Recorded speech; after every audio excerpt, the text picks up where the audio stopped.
பல கோடி மக்கள் பங்களித்த ஜனநாயக திருவிழா. மத்தியில் 3வது முறையாக தாமரை மலருமா? 10 ஆண்டுகளுக்கு பின் காங்கிரசின் கை ஓங்குமா? பாஜகவுக்கு கை கொடுத்ததா அயோத்தி ராமர் கோயில்? காங்கிரஸ் கட்சியின் வாக்குறுதிகள் ஓட்டாக மாறியதா? தமிழ்நாட்டில் 40 தொகுதிகளையும் வென்று கிங் மேக்கர் ஆவாரா ஸ்டாலின்?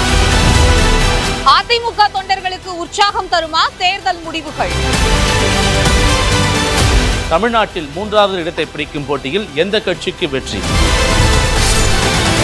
தென் சென்னை நாடாளுமன்ற தொகுதி மத்திய சென்னையை மீண்டும் வட சென்னையை கைப்பற்றப் போவது யார்? பரபரப்பான தேர்தல் களத்தில் இருந்து நாடாளுமன்ற தேர்தலின் முடிவுகள் வரும். 8 திக்குகளில் இருந்தும் நொடிக்கு நொடி கள நிலவரம். விறுவிறுப்பான தேர்தல் முடிவுகள். செங்கோல் யாருக்கு? ஜூன் 4ஆம் தேதி காலை 6 மணி முதல் நமது குமுதம் நியூஸ் 24/7 நேரலையில்.